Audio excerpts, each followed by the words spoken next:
As we begin, I'd like to invite you to help me pray for these young people.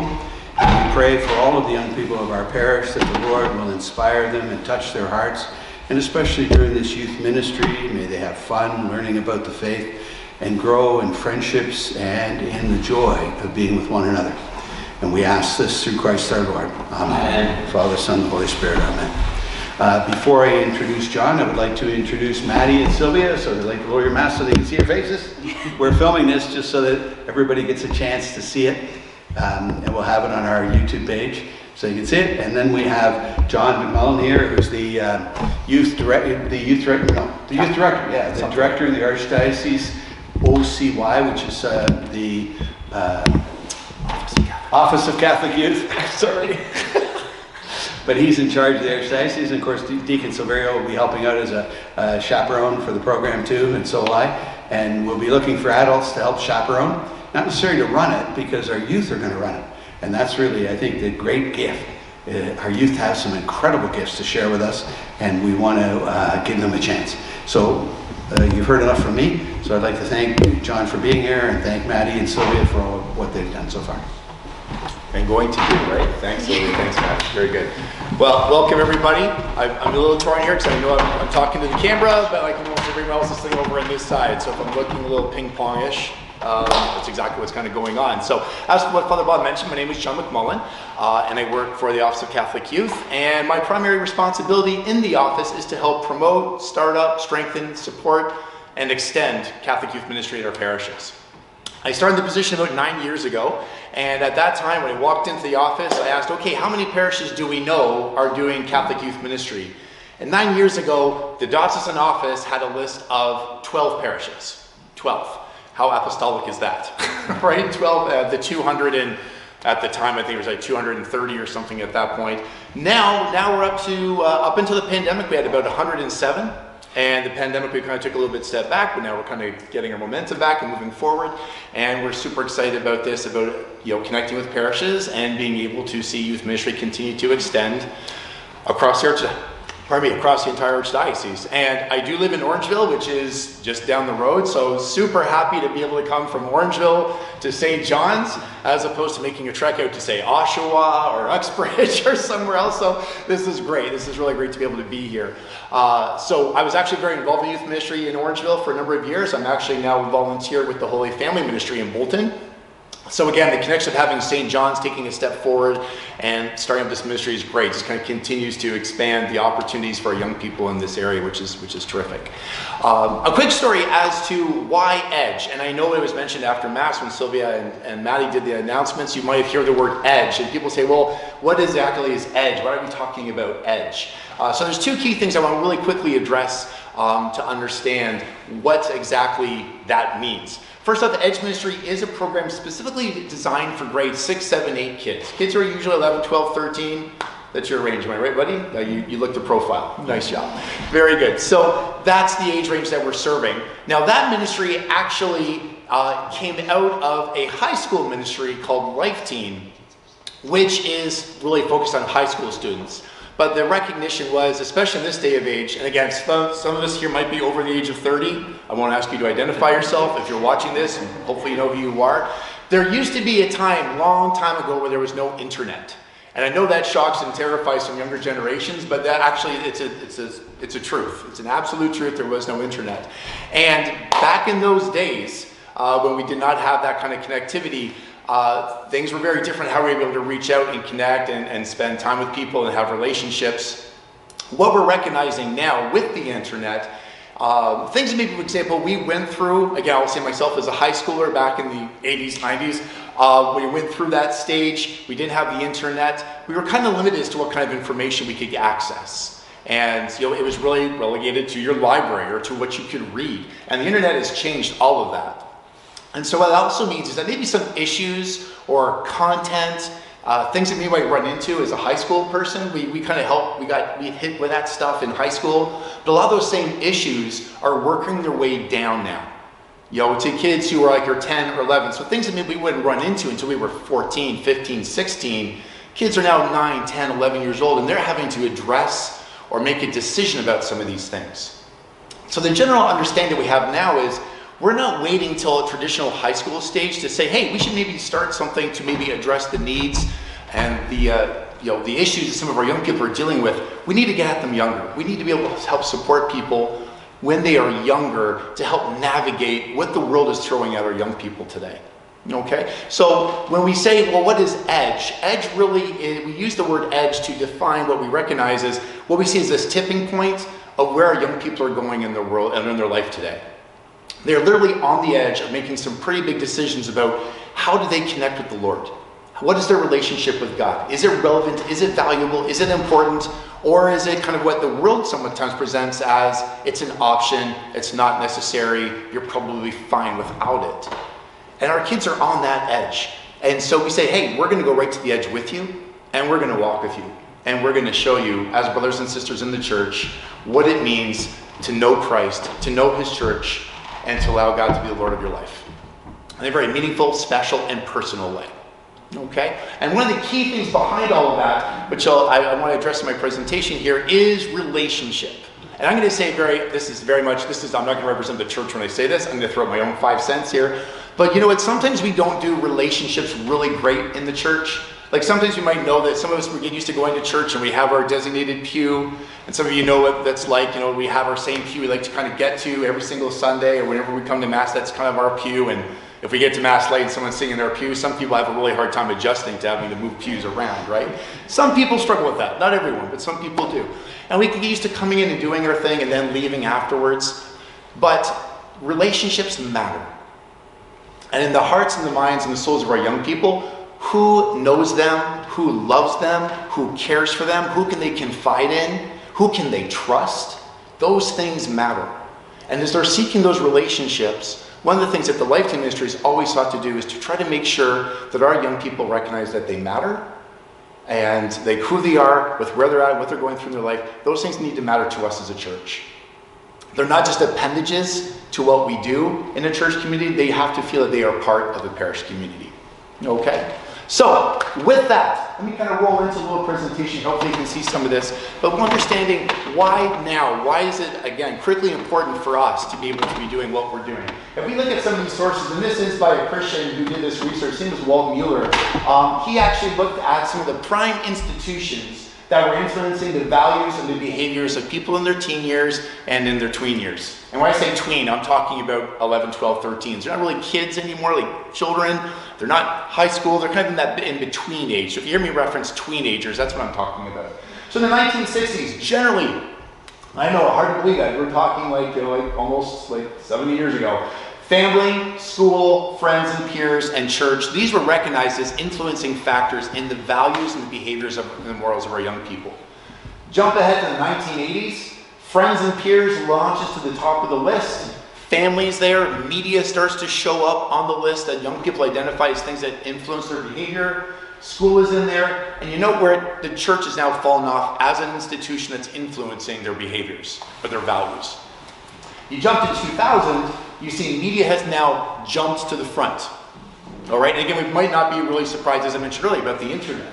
And then we have friends and peers, family, school, and even when you look at some of the more recent data, now Walt Mueller hasn't continued beyond this point, but other institutions have picked it up.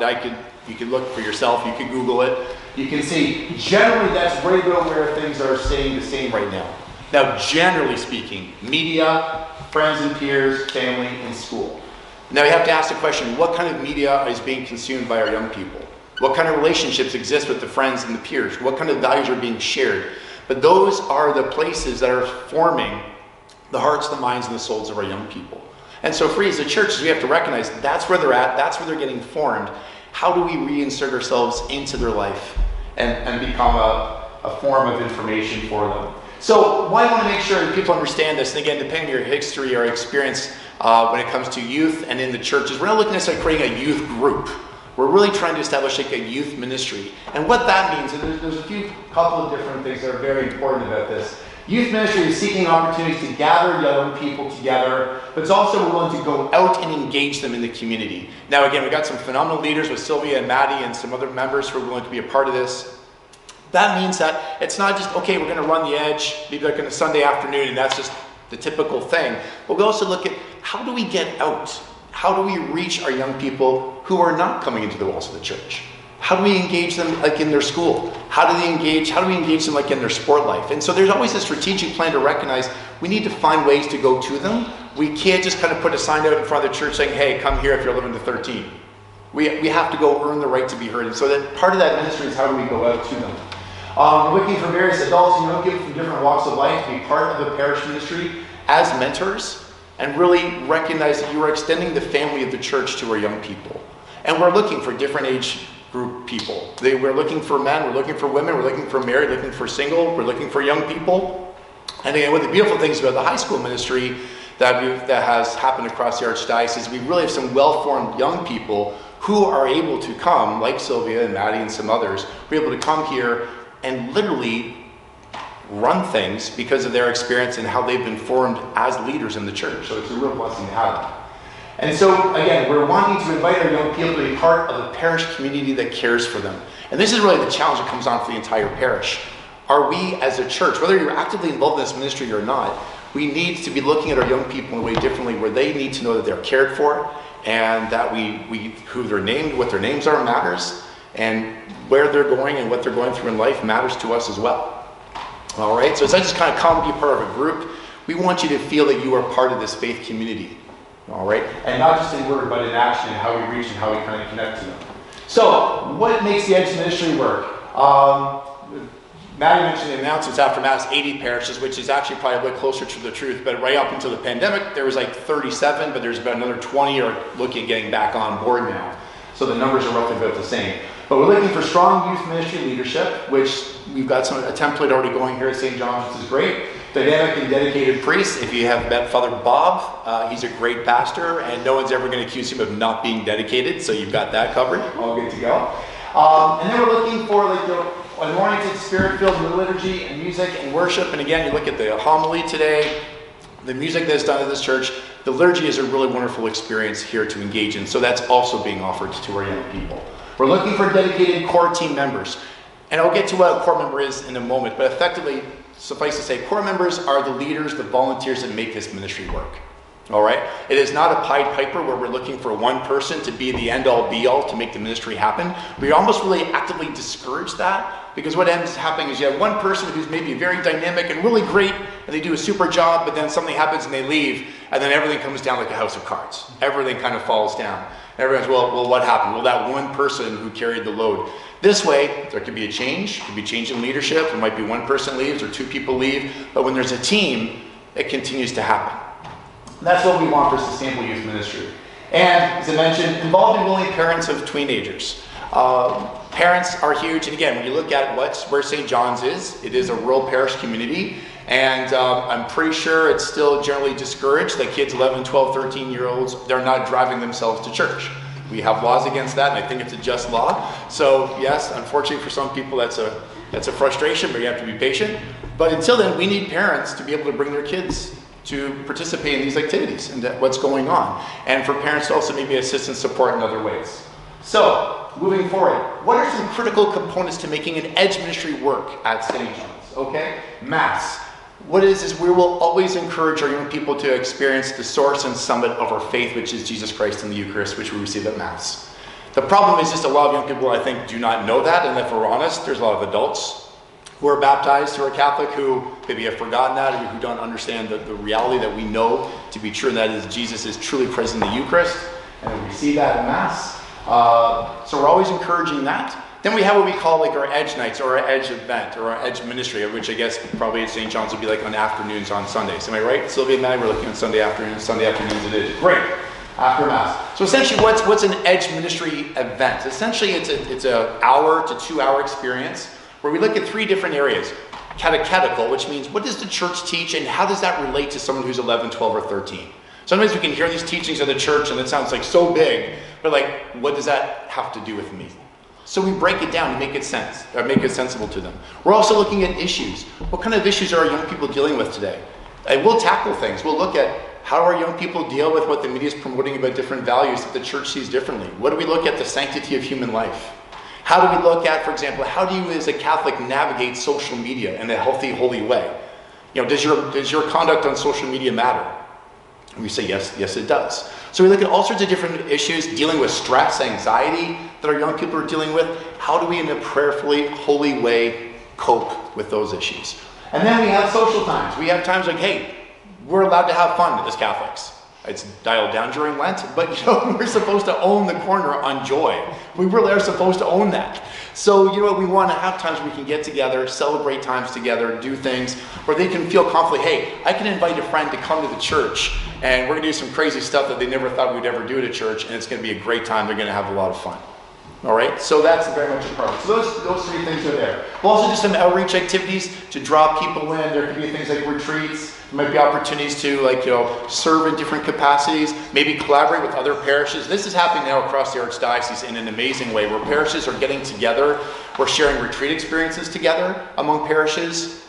We're even running 3 camps at the end of summer now called Edge Camp, and I know Matt has had experience at that even last year as a leader, where we have like 30 parishes getting together and going to an eventually a Catholic camp for 5 days. That's the kind of collaboration that's going on, which allows them to connect with other people across the church and experience the larger church in a healthy, holy way.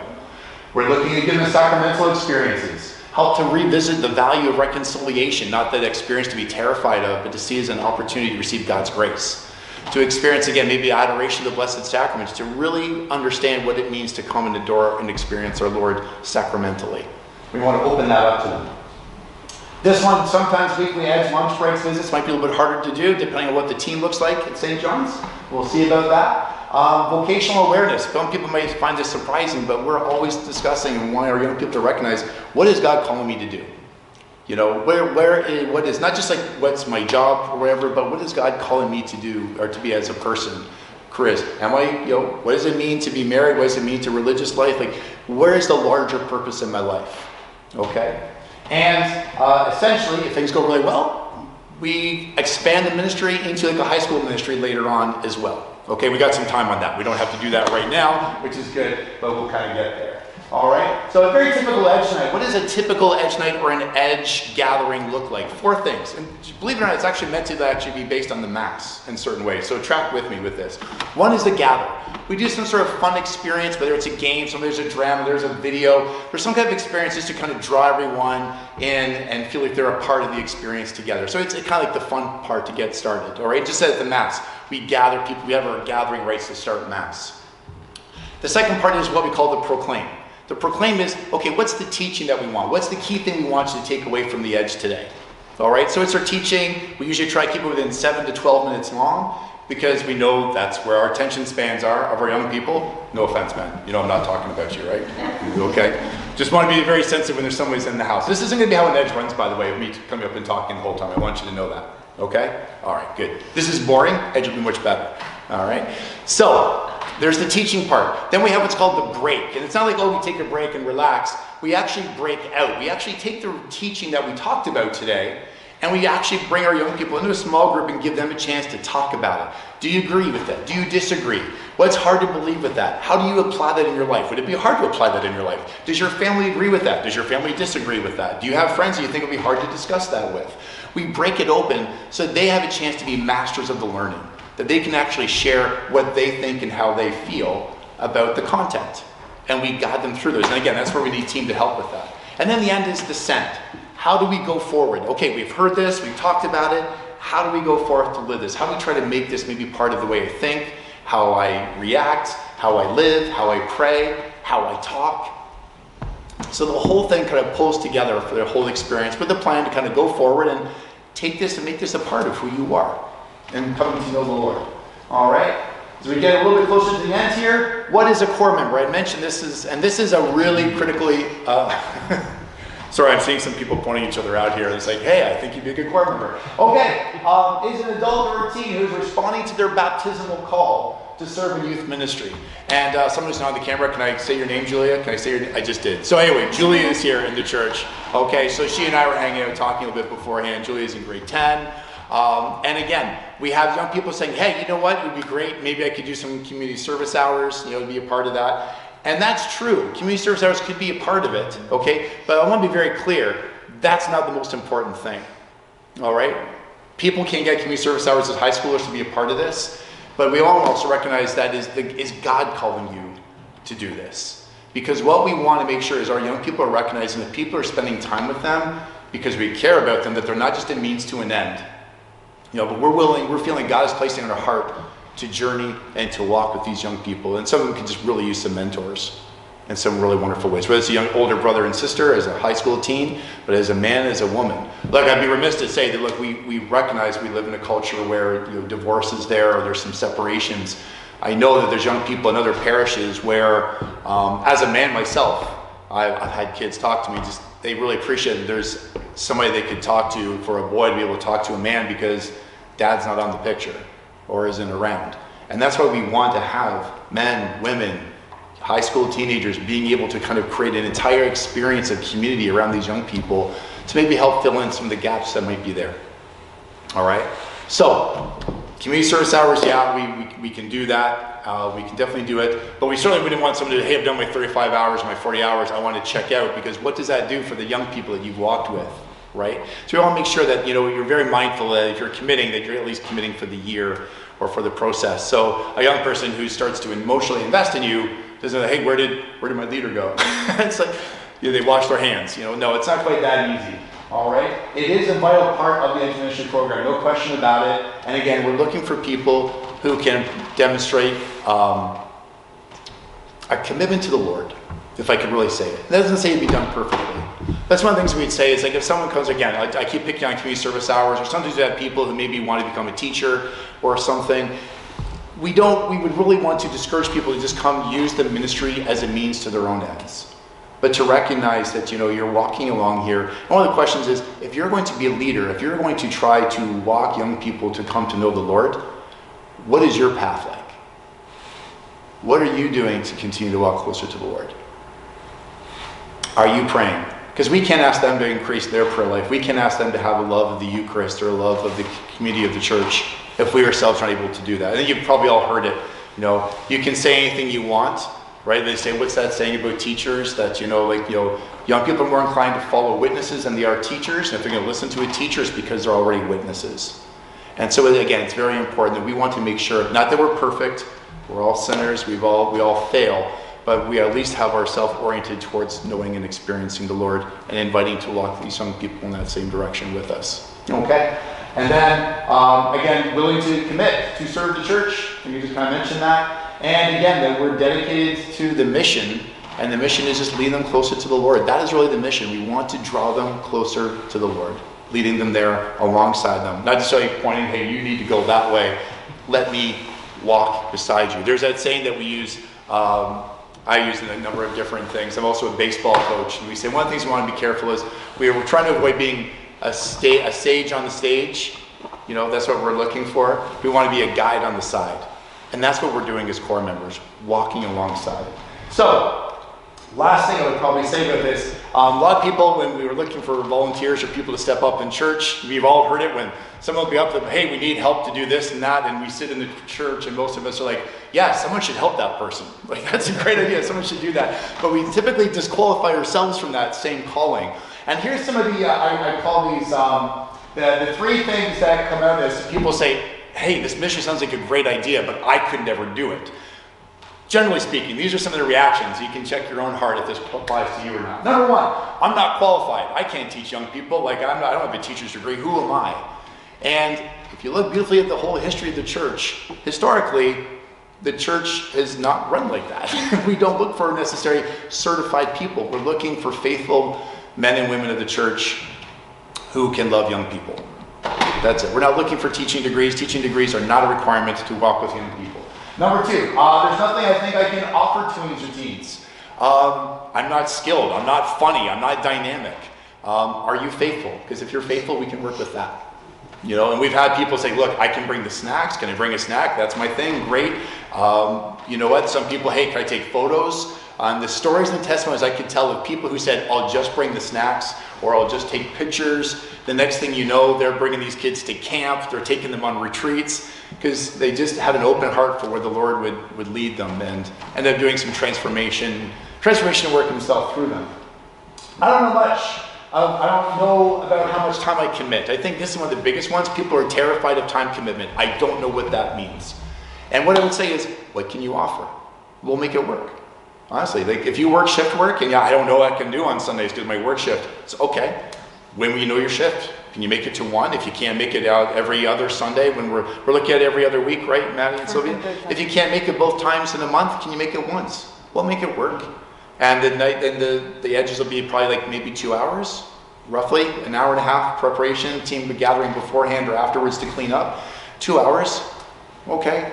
And we'll send you an email, we'll give you information what's to go on or whatever. Like, what can you do? What can you do? We'll make it work. All right, but we're not looking for 10 hours a week, 15 hours a week. I mean, if you want to give it, we'll fill it. But I'm just saying, you know what? We work with what you can give. And then there's the last one. I don't think I'm holy enough. Who am I to lead? Who am I to lead young people to the Lord? I got my own issues. I got my own struggles. Well, don't we all? Okay, you've probably heard that saying 1,000 times.